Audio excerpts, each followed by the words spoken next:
अस्सलामुअलैकुम जी। My self Mohammad Usman. आज जो हम 10th class biology chapter number 12 के अंदर न्यूरॉन्स के बारे में पढ़ेंगे कि न्यूरॉन्स हमारे पास क्या होते हैं। ये हमारे चैप्टर नंबर 12 का लेक्चर नंबर 3 है। तो आज हम पढ़ेंगे न्यूरॉन्स के बारे में।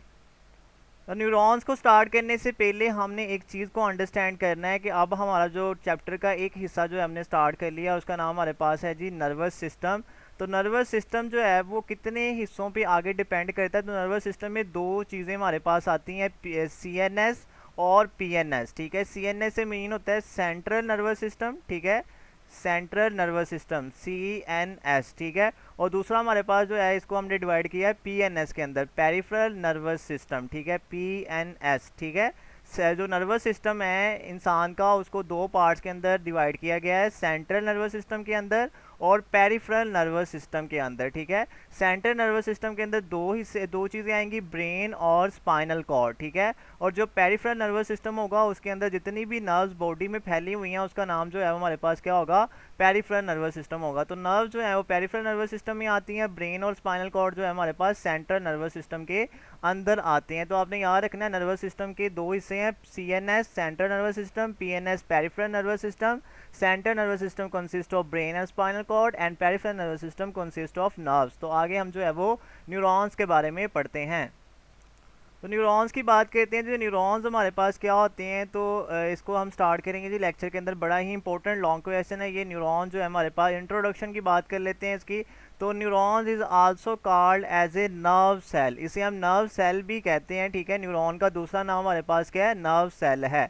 अब इसकी डेफिनेशन की बात करें, the unit structural and functional of the nervous system is called neuron या नर्व सेल। वो कहते हैं कि जो नर्वस सिस्टम है उसका जो यूनिट है, structural and functional unit of nervous system जो है हमारे पास क्या कहलाएगा, न्यूरॉन कहलाएगा। इट मीन्स कि नर्वस सिस्टम को जो चीज़ बनाने वाली वो भी न्यूरॉन है, और नर्वस सिस्टम के अंदर जो मेन चीज़ काम करने वाली है वो भी क्या है, हमारे पास न्यूरॉन है। तो basic unit of nervous system हमारे पास क्या होता है, न्यूरॉन होते हैं, ठीक है।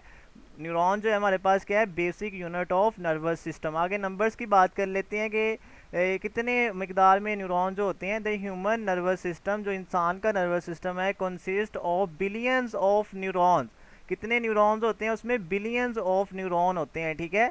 मतलब 10 जो है वो 10 मिलियन मिलेंगे तो हमारे पास 1 बिलियन बनता है, ठीक है। 1 करोड़ जो 1 बिलियन के बराबर होता है। तो हमारे पास जो है वो करोड़ों की मिकदार में जो है हमारे पास क्या होते हैं, न्यूरॉन्स जो है पाए जाते हैं। उसके साथ प्लस स्पोर्टिंग सेल्स होते हैं कुछ, उनका नाम होता है न्यूरोग्लियल सेल, ठीक है। न्यूरोग्लियल सेल जो है हमारे पास क्या होते हैं, ये स्पोर्टिंग सेल होते हैं। मेन सेल तो हमारे पास जो है वो न्यूरॉन है, लेकिन उसकी कुछ सपोर्ट करने वाले सेल भी होते हैं, उसका नाम क्या होता है, न्यूरोग्लियल सेल होता है। तो ह्यूमन का नर्वस सिस्टम न्यूरॉन्स पे कंसिस्ट करता है, और प्लस कुछ सपोर्टिंग सेल होते हैं उसके साथ, उसका नाम क्या होता है, न्यूरोग्लियल सेल होता है। उसको हम आगे भी पढ़ेंगे। नेक्स्ट हमारे पास फंक्शन है कि जो न्यूरॉन होते हैं, न्यूरॉन का जो है वो फंक्शन क्या होता है, तो उसकी हम बात कर लेते हैं कि न्यूरॉन जो है वो क्या फंक्शन करते हैं, किस तरह फंक्शन करते हैं। तो neurons are specialised cells that are able to conduct nerve impulses from receptor to the coordinator and from coordinator to effector. वो कहता है कि रिसेप्टर से कोऑर्डिनेटर तक, कोऑर्डिनेटर से इफेक्टर तक जितने भी मैसेजेस जाने हैं उसको किसने लेके जाना है, न्यूरॉन ने लेके जाना है। जब हमने कल भी पढ़ा था कि नर्वस कोऑर्डिनेशन के अंदर जब रिसेप्टर से जो है वो कोऑर्डिनेटर तक या कोऑर्डिनेटर से इफेक्टर तक जो मैसेज आता है वो न्यूरॉन्स के ज़रिए जाता है, ठीक है। तो आप कह सकते हैं कि न्यूरॉन्स क्या करते हैं, carry the messages from one part of the body to the other part of the body. Neurons का काम है बॉडी के एक हिस्से से पैगामात को दूसरे हिस्से तक लेके जाना। तो इसका फ़ायदा क्या होता है, in this way they communicate with each other and with other type of body cells. इससे ये फ़ायदा होता है कि बॉडी में कम्युनिकेशन जो है वो पैदा हो जाती है, राब्ता पैदा हो जाता है, बॉडी के डिफरेंट पार्ट्स जो है वो आपस में राब्ते में रहते हैं। अब नर्व इम्पल्स जो है हमारे पास क्या होती है, ठीक है। Nerve impulse is a wave of electrochemical change that travel along the length of neuron. Neuron जो है वो मैसेज कैरी करती हैं किस फॉर्म में, इलेक्ट्रोकेमिकल चेंज की फॉर्म में, ठीक है। मतलब ये एक वेव होती है, वेव्स की फॉर्म में जो है मैसेज हमारी बॉडी में जाता है, और ये इलेक्ट्रिकल फॉर्म में होता है। ऐसे करंट जितनी स्पीड से मूव करता है उतनी स्पीड से जो है हमारे पास ये हमारी बॉडी के अंदर मैसेज जो है वो मूव करता है, और ये वेव लाइक होता है, ठीक है। तो इस वजह से इसे हम जो है वो इलेक्ट्रोकेमिकल चेंज कहते हैं और इसका नाम क्या होता है, नर्व इम्पल्स होता है। तो न्यूरॉन मैसेज को लेके जाएंगे, किस शक्ल में लेके जाएंगे, नर्व इम्पल्स की फॉर्म में लेके जाएंगे। नेक्स्ट जो हम स्ट्रक्चर ऑफ न्यूरॉन्स की बात करें तो उसके हम पार्ट्स को डिस्कस करते हैं कि न्यूरॉन्स के जो है बेसिक पार्ट्स जो है हमारे पास कौन से होते हैं। तो उसके पार्ट्स ऑफ न्यूरॉन की बात करें तो सबसे उसका पहला जो बेसिक पार्ट है हमारे पास उसका नाम है सेल बॉडी, दूसरे का नाम हमारे पास डेंड्रॉइड, थर्ड हमारे पास axon, fourth one is Schwann cell और फिफ्थ है हमारे पास माइलन शीथ और नेक्स्ट हमारे पास है नोड्स ऑफ रैनवेयर। ठीक है, तो 6 हिस्से हैं हमारे पास किसी भी न्यूरॉन के। सेल बॉडी है, डेंड्रॉइड्स है, एक्सॉन्स है, शिवान सेल है, माइलन शीथ है एंड नोड ऑफ रनवेयर है। तो इसको हम जब बारी बारी डिस्कस करते हैं इन पार्ट्स को, तो पहले अगर हम डायग्राम को अंडरस्टैंड कर लें तो हमें इनके पार्ट्स को याद करना आसान हो जाएगा, समझना पढ़ना आसान हो जाएगा। पहले हम डायग्राम से अंडरस्टैंड करते हैं। ये हमारे पास एक न्यूरॉन है, एक नर्व सेल है। सेल वैसे गोल होता है लेकिन ये हमारी बॉडी में एक वह सेल है जो कि लंबाई में लंबे सेल होते हैं। ठीक है, जो लेंथ में लंबाई में सबसे बड़े सेल है हमारी बॉडी के अंदर वो न्यूरॉन्स हैं। ठीक है, तो एक लेंथ में सेल होता है हमारे पास। ठीक है, तो ये हमारे पास इसका जो हिस्सा है ये वाला आपको नज़र आ रहा होगा, तो इस हिस्से का नाम हमारे पास क्या है, सेल बॉडी है। इसका नाम हमारे पास क्या है, सेल बॉडी। तो न्यूरॉन को हम स्टार्ट करेंगे सेल बॉडी से। ये जितना भी हिस्सा आपको यहाँ पे नज़र आ रहा है, ठीक है, ये वाला, इसका नाम क्या है, सेल बॉडी। सेल बॉडी के अंदर दो चीज़ें होती हैं, साइटोप्लाज्म होता है, ये वाला जितना भी हिस्सा साइटोप्लाज्म, और ये हमारे पास सेंटर के अंदर जो है इसके क्या होता है, न्यूक्लियस होता है। तो cell body consist of cytoplasm and nucleus. जो न्यूरॉन की सेल बॉडी होती है उसके अंदर दो चीज़ें होती हैं, साइटोप्लाज्म और न्यूक्लियस। अब ये जो सेल बॉडी है इससे कुछ प्रोजेक्शन निकली होती है, मतलब आउट ग्रोथ हुई है, कुछ बाहर को स्ट्रक्चर निकले हुए हैं। ठीक है, आपको नज़र आ रहा होगा ये वाला स्ट्रक्चर जो है हमारे पास बाहर को निकले हुए हैं, इनका नाम हमारे पास क्या होता है, डेंड्रॉइड्स होता है। और कुछ स्ट्रक्चर जो है वो इस जानिब बाहर को निकले हुए हैं, उसका नाम हमारे पास क्या होता है, एक्सॉन्स होता है। ठीक है, तो सेल बॉडी से दो किस्म के स्ट्रक्चर जो है वो बाहर को निकले हुए हैं, एक का नाम हमारे पास क्या है, डेंड्रॉइड्स है, और एक का नाम हमारे पास क्या है, एक्सॉन्स है। डेंड्रॉइड्स का काम होता है कि मैसेज को सेल बॉडी की जानिब लेके आना। ठीक है, वो वाले पार्ट सेल बॉडी के जो कि पैगामात को, नर्व इम्पल्स को सेल बॉडी की जानिब लेके आते हैं, उसका नाम क्या होता है, डेंड्रॉइड्स होता है। और एक्सॉन क्या करते हैं, सेल बॉडी से मैसेज को जो है वो दूर लेके जाते हैं। ठीक है, तो ये इसकी डेफिनेशन में ऐसे ही किया जाता होता है कि डेंड्रॉइड्स हमारे पास carry the messages toward the cell body and axon क्या करते हैं, carry the messages away from the cell body. अगर हम एक्सॉन्स की बात करें तो उसके जो है वो वक्फे वक्फे बाद कुछ सेल्स आते हैं, जैसे आपको येलो कलर में ये सेल नज़र आ रहे होंगे। ठीक है, इन सेल का नाम हमारे पास शिवान सेल होता है। इनका नाम क्या होता है, शिवान सेल होता है। और ये स्पोर्टिंग सेल हैं, इसको हम न्यूरोग्लियल सेल कहते हैं। अभी हमने पीछे बात की थी कि न्यूरॉन के साथ कुछ स्पोर्टिंग सेल्स होते हैं, उसका नाम न्यूरोग्लियल सेल होता है। तो ये शिवान सेल हमारे पास स्पोर्टिंग सेल है और इसे हम न्यूरोग्लियल सेल कहते हैं। ठीक है, अब शिवान सेल के ऊपर कुछ जो है वो एक फैट की लेयर जो है वो बन जाती है। ठीक है, एक फैटी लेयर जो है वो हर सेल के ऊपर होती है। उस फैटी लेयर का नाम हमारे पास क्या होता है, माइलन शीथ होता है। क्या नाम होता है उसका, माइलन शीथ। ठीक है, और कुछ ऐसे न्यूरॉन एक्सॉन के हिस्से होते हैं जहाँ पे जो है ये शिवान सेल नहीं है, माइलन की शीथ नहीं है। इन हिस्सों का नाम हमारे पास क्या होता है, नोड्स ऑफ रनवेयर होता है। इनका नाम क्या होता है, nodes of रनवेयर।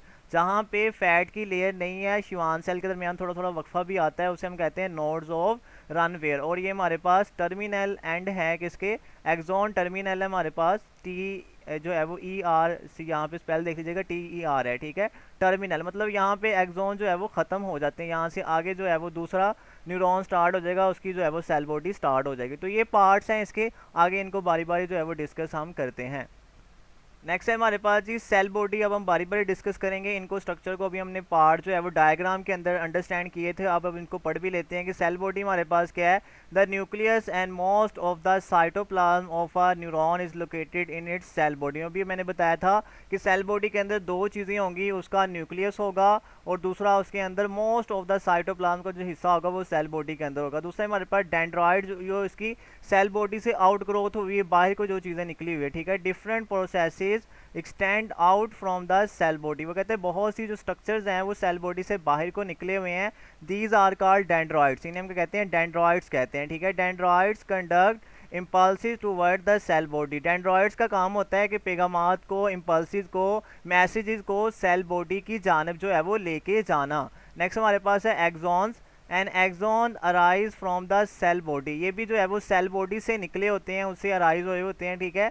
And conduct impulses away from the cell body, और इनका काम होता है पेगामात को सेल बॉडी से दूर लेके जाना। तो डेंड्रॉइड और एक्सॉन में डिफरेंस आ जाता होता है। डेंड्रॉइड्स का मेन काम है पेगामात को, इम्पल्सिस को सेल बॉडी की जानब लेके आना, और एक्सॉन का काम होता है सेल बॉडी से इम्पल्सिस को दूर लेके जाना, पेगामात को जो है वो दूर लेके जाना। नेक्स्ट है हमारे पास जी शिवान सेल। तो शिवान सेल की अगर हम बात कर लें कि शिवान सेल क्या होते हैं, मैंने आपको बताया था कि जो शिवान सेल है हमारे पास वो एक्सॉन्स के ऊपर वक्फे बाद जो है प्रेजेंट होते हैं। अभी आपने डायग्राम के अंदर भी देखा भी था। तो Schwann cells are special neuroglial cell located at regular interval along the axon, मतलब थोड़े वक्फे बाद जो है वो ये सेल्स आते हैं, और ये स्पेशल सेल्स हैं न्यूरोग्लियल सेल, ठीक है। न्यूरोग्लियल सेल मीन क्या है, ये सपोर्टिंग सेल होते हैं जो कि न्यूरॉन्स को सपोर्ट करते हैं, इनका काम जस्ट सपोर्ट देना है, ठीक है। नेक्स्ट हमारे पास है माइलन शीथ के माइलन शीथ हमारे पास क्या होती है, in some neuron Schwann cell secrete a fatty layer called myelin sheath over axons, ठीक है। वो कहते हैं कुछ न्यूरॉन्स के अंदर जो शिवान सेल्स होते हैं वो आप जो है वो बाहर को एक फैट की लेयर जो है वो रिलीज कर देते हैं, उस फैट की लेयर का नाम हमारे पास क्या होता है, माइलन शीथ होता है, ठीक है। नेक्स्ट हमारे पास है nodes of Ranvier between the area of myelin on the axons, ठीक है। दो शिवान सेल के दरमियान, ठीक है, कुछ एरिया होता है, कुछ इलाका होता है, there is non myelinated point, जहाँ पे माइलन की शीट नहीं होती, ठीक है, वहाँ पे फैट की लेयर नहीं होती। मैंने आपको दिखाया है थोड़ा थोड़ा वक्फे बाद उनके दरमियान स्पेस थी शिवान सेल के दरमियान। आप डायग्राम को अगेन पीछे करके वीडियो को देख सकते हैं कि वो हमारे पास जो स्पेस थी उनके दरमियान में, उनको हम क्या कह रहे हैं, नॉन माइलिनेटेड पॉइंट है, और उसे हम कहते हैं कॉल्ड नोड्स ऑफ रनवेयर, ठीक है। नोड्स ऑफ रनवेयर का काम क्या होता है, इसको हम आगे जो है वो डिस्कस करते हैं। नेक्स्ट है जी हमारे पास साल्टेटरी इम्पल्सिस के साल्टेटरी इम्पल्सिस जो है हमारे पास क्या होती हैं उसकी बात कर लेते हैं। तो साल्टेटरी इम्पल्सिस के बारे में अगर हम बात करें तो ये क्या है हमारे पास, myelin sheath is an insulator so the membrane coated with this sheath does not conduct nerve impulses, ठीक है। ये जो शिवान सेल के ऊपर माइलन की शीथ है, ये फैट की लेयर है, फैट वगैरह जो है वो इंसुलेटर होती है, मतलब ये करंट को गुजरने नहीं देती, ठीक है।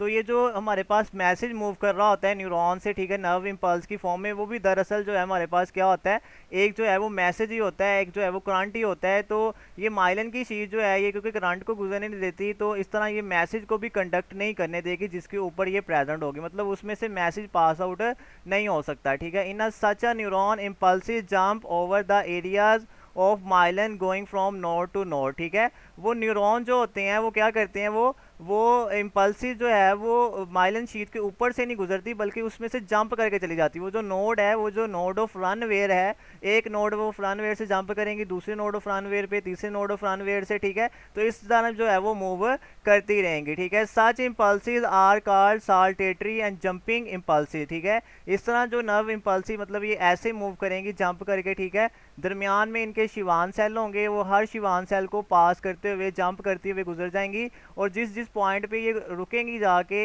इनका नाम क्या होगा, नोड्स ऑफ रनवेयर होगा, ठीक है। इस वजह से इसे हम जंपिंग इम्पल्सिस कहते हैं। इसका फायदा क्या होता है, this increase the speed of nerve impulse, इस वजह से जो नर्व इम्पल्स की होती है वो स्पीड वो इंक्रीज हो जाती है। अगर बॉडी में जो है वो मैसेज इस तरह जाता, सीधा जाता, तो उसको ज़्यादा टाइम लगना था, ठीक है। लेकिन वो चीज़ जंप करके जा रही है मैसेज, इस वजह से वो जल्दी जो है वो एक पार्ट से दूसरे पार्ट तक जो है वो मैसेज चला जाता है। कोई इंसान जो है वो चल के जा रहा है, एक इंसान भाग के जा रहा है, तो जो भाग के जा रहा है वो जल्दी पहुंच जाएगा। तो इस तरह साल्टेटरी इम्पल्सिस जो है वो कि जंप करके जाती हैं, इस वजह से ये जल्दी जो है वो एक पार्ट से दूसरे पार्ट तक जो है वो पहुंच जाती हैं।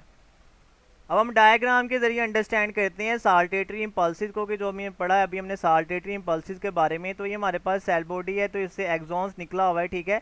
ये हमारे पास शिवान सेल है, ठीक है। शिवान सेल के ऊपर आपको पता है कि फैट की लेयर है, माइलन शीट है, वो मैसेज को गुजरने देगी क्योंकि वो इंसुलेटर है, ठीक है। तो ये हमारे पास नोड्स ऑफ रनवेयर है, इनके दरमियान में खाली जगह थोड़ी थोड़ी आ रही है जहाँ पे माइलन की शीट नहीं है। तो मैसेज आप देख रहे हैं जंप करके यहाँ पे आया, फिर यहाँ से जंप करके आगे आ रहा है, फिर यहाँ से जंप करके आगे जा रहा है, ठीक है। इस तरह जंप करता करता जो है वो एक्सॉन्स को जो है वो क्रॉस कर जाएगा, ठीक है। ये जंपिंग जो हमारे पास मैसेज है, जंप करके जो मैसेज आता है, इसी का नाम हमारे पास क्या होता है जी, साल्टेटरी इम्पल्सिस होता है, ठीक है। जंप करने का फ़ायदा ये होता है कि इम्पल्सिस एक पार्ट से दूसरे पार्ट तक जो है वो जल्दी पहुंच जाती हैं और इससे जो है वो नर्व्स की जो है वो नर्व इम्पल्सिस की जो स्पीड होती है वो इंक्रीज़ कर जाती है। तो उम्मीद है जी आज का लेक्चर आपको समझ आ गया होगा। फिर भी कोई मसला मसाइल हो तो आप मैसेज करके जो है वो आंसर पूछ सकते हैं।